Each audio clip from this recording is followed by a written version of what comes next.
ভিডিওটোত click কৰাৰ বাবে thank U so মাচ। তো আজি আমি কথা পাতিম যে BA BSc বা বিকমৰ ফাৰ্ষ্ট চেমৰ এডমিশ্যন লৈ যিসকলে এইবাৰ HS পাছ কৰিলে তেওঁলোকে এইবাৰ আমি এডমিশ্যন হ'ম কলেজত, অৰ্থাৎ BSc ফাৰ্ষ্ট চেম, নহ'লে বিকম ফাৰ্ষ্ট চেম, নহ'লে আমি BA ফাৰ্ষ্ট চেমত এডমিশ্যন হ'ম। তো কেতিয়া এডমিশ্যন হ'ব পাৰিব? তো মোৰ লগত আছে এখন নটিচ, সেয়া হৈছে আমাৰ বঙাইগাঁও জিলাৰ অভয়াপুৰী কলেজৰ নটিচ। তো অভয়াপুৰী কলেজত কেতিয়া এডমিশ্যন ষ্টাৰ্ট হ'ব, কেনেদৰে এপ্লাই কৰিব লাগিব, লাষ্ট ডেট কেতিয়া, কি ডকুমেণ্টছ লাগিব, আৰু এটা কথা মনত ৰাখিব, এইটো যে মই আপোনালোকৰ লগত শ্বেয়াৰ কৰি আছোঁ অভয়াপুৰী কলেজৰ, তো অকল অভয়াপুৰী কলেজে নহয়, সম্পূৰ্ণ কলেজৰে এইটো ছেম ৰুলছ এণ্ড ৰেগুলেশ্যন হ'ব, অৰ্থাৎ এইটো নিয়মে আপোনালোকে ফ'ল' কৰিব লাগিব। নিজৰ নিজৰ যিখন কলেজ থাকে সেইখন কলেজৰ ৱেবছাইটত গৈ আমি আবেদন কৰিব লাগিব। এইটো অনলাইন এডমিশ্যন হ'ব লাগিব। তাৰপিছত মেৰিট লিষ্ট দিব, মেৰিট লিষ্টৰ ভিত্তিত নাম্বাৰৰ ভিত্তিত আপোনাৰ যদি মেজৰ ল'ব বিচাৰে মেজৰ দিব, সেইবোৰ কলেজৰ পৰা কৰিব। ৱেবছাইটৰ যোগেদি আপোনালোকে সেইটো চেক কৰিব লাগিব। তো ইয়াতে কিছুমান বস্তু মেণ্ডেটৰী কৰি দিছে, সেইবোৰ দিবই লাগিব। তো আপুনি অভয়াপুৰী কলেজ বুলি নহয়, সম্পূৰ্ণ কলেজত সেইবোৰ দিব লাগিব। তো ইয়াতে চাওক অভয়াপুৰী কলেজ বুলি লিখিছে, তাৰপিছত ৱেবছাইটটো দি দিছে। তো বঙাইগাঁও জিলাৰ বা যিসকল অভয়াপুৰী কলেজত এডমিশ্যন হ'ম বুলি ভাবি আছে তেওঁলোকৰ কাৰণে আৰু বেছি ইম্পৰ্টেণ্ট যে এডমিশ্যন নটিচ ইয়াতে চাওক ছিজন 2020 and 21 কলেজ ৱেবছাইটটো মনত ৰাখিব। এই ৱেবছাইটত সম্পূৰ্ণখিনি তথ্য পাই থাকিব। তো ইয়াতে দিছে নেম অফ কোৰ্চ, তাৰপিছত ফৰ্ম ফিল আপ। আপুনি অনলাইন এডমিশ্যন হ'বলৈ ফৰ্ম ফিল আপ কৰিব লাগিব। সেই ফৰ্ম ফিল আপ কেতিয়াৰ পৰা ষ্টাৰ্ট হ'ব আৰু ফৰ্ম ফিল আপৰ লাষ্ট ডেট কেতিয়া থাকিব, মেৰিট লিষ্ট কেতিয়া দিব, এডমিশ্যন কেতিয়া হ'ব, লাষ্ট ডেট, এইবোৰ গোটেইখিনি ইয়াতে জনাম।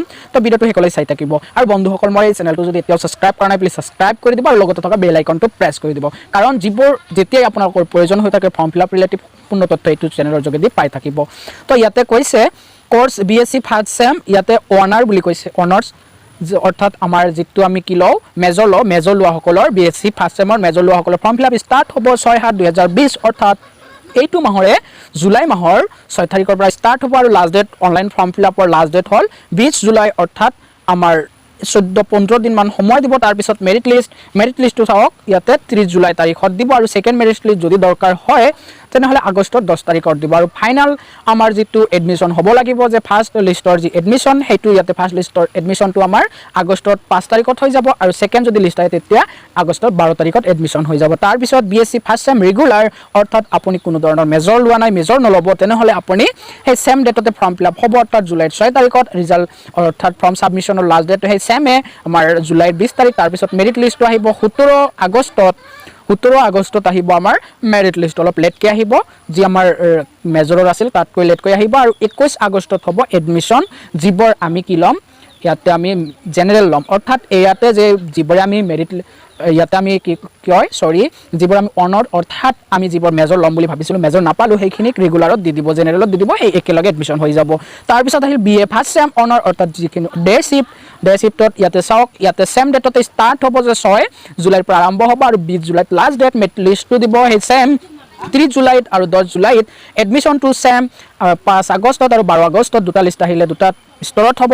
তাৰপিছত আহিল BA first sem regular evening shift, সেই ছেম ডেটতে 6 জুলাইৰ পৰা ষ্টাৰ্ট হ'ব, 20 জুলাই লাষ্ট ডেট, আৰু মেৰিট লিষ্টটো দিব আমাৰ 17 আগষ্টত, আৰু 21 আগষ্টত আমি হ'ব লাগিব এডমিশ্যন। তাৰপিছত আহিল ভকেশ্যনাল, যে বিকম, সেই বিকমৰ সেই আমাৰ ছেম ডেটৰ পৰা ষ্টাৰ্ট হ'ব, অৰ্থাৎ 6 জুলাইৰ পৰা ষ্টাৰ্ট হ'ব, 20 জুলাই লাষ্ট ডেট।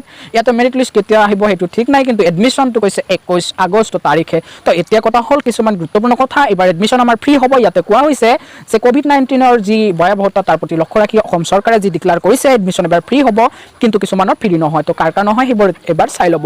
তাৰপিছত ইয়াতে আৰু এটা কথা 4 নম্বৰত উল্লেখ কৰিছে যে আমাৰ যিবোৰ মেণ্ডেটৰী, অৰ্থাৎ আমি দিবই লাগিব, আৰু এবাৰ ছাবমিট কৰাৰ পিছত সেইবোৰ আকৌ চেঞ্জ কৰিব নোৱাৰোঁ। তো কি আমি চেঞ্জ কৰিব নোৱাৰোঁ সেইবোৰ এবাৰ চাই ল'ব, যে ফৰ্ম ফিল আপ কৰোঁতে এইখিনি কথা এবাৰ মন কৰিব লাগিব, কি বস্তু আপলোড কৰিব লাগিব, ফৰ্ম ফিল আপ হোৱাৰ পিছত আমি যি ডকুমেণ্টছ আপলোড দিব লাগিব, কি দিব লাগিব, আৰু ফৰ্ম ফিল আপত এইকেইটা কথা মেণ্ডেটৰী, অৰ্থাৎ এবাৰ দিবই লাগিব, সেইখিনি দিয়াৰ পিছত আকৌ চেঞ্জ নহ'ব।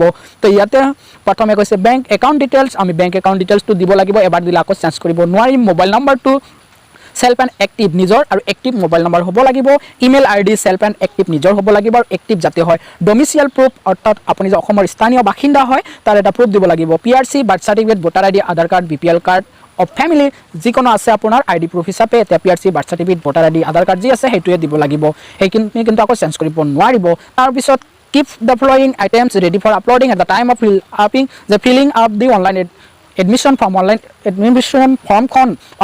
ফৰ্মখন যেতিয়া ফিল আপ কৰিব যাম এইকেইটা ডকুমেণ্টছ আমাক লাগিব বা এইখিনি আমি হাতত ৰাখিব লাগিব তাৰপিছতহে আমি প্ৰচেছটো আগবাঢ়িব পাৰিম soft copy of marksheet scan copy of caste certificate যদি কাষ্ট চাৰ্টিফিকেট আছে scan copy of relevant certificate for candidate checking admission under PWD extra curricular quota যদি সেইটো আপুনি PWD হয় তেতিয়াহে এইটো লাগিব scan copy of domicile proof অৰ্থাৎ সেই ওপৰত যিখিনি ডকুমেণ্টছৰ কথা ক'লোঁ সেইখিনি ডকুমেণ্টছৰ যিকোনো এটা হ'লেও হৈ যাব পাছপোৰ্ট চাইজ ফটো লাগিব তাৰপিছত স্কেন কপি অফ চিগনেচাৰ নিজৰো চিগনেচাৰ লাগিব পেৰেণ্টছ গাৰ্জেনৰো দেউতাৰো চিগনেচাৰ লাগিব তো এইখিনি গোটাই ৰাখক আৰু কেতিয়া এডমিশ্যন হ'ব সেইখিনি নিশ্চয় জানিলে মেৰিট লিষ্ট কেতিয়া হ'ব সেইখিনিও গম পালে তাৰপিছত আৰু যেতিয়া ষ্টাৰ্ট হ'ব অনলাইন এডমিশ্যনটো তেতিয়া আপোনালোকৰ লগত আকৌ ভিডিঅ' বনাই শ্বেয়াৰ কৰিবলৈ চেষ্টা কৰিম তো অভয়াপুৰী কলেজ বুলিয়ে নহয় সম্পূৰ্ণ কলেজৰে এনেকুৱাই নিয়ম হ'ব যদি ভাল পালে নিশ্চয় লাইক এটা কৰি দিব আৰু অভয়াপুৰী কলেজৰ অৰ্থাৎ বঙাইগাঁও ডিষ্ট্ৰিক্টৰ যিসকল ষ্টুডেণ্ট আছে সেইসকলৰ মাজলৈ ভিডিঅ'টো শ্বেয়াৰ কৰি দিব যাতে তেওঁলোকে ভাল এটা ইনফৰমেশ্যন পায় তো থেংক ইউ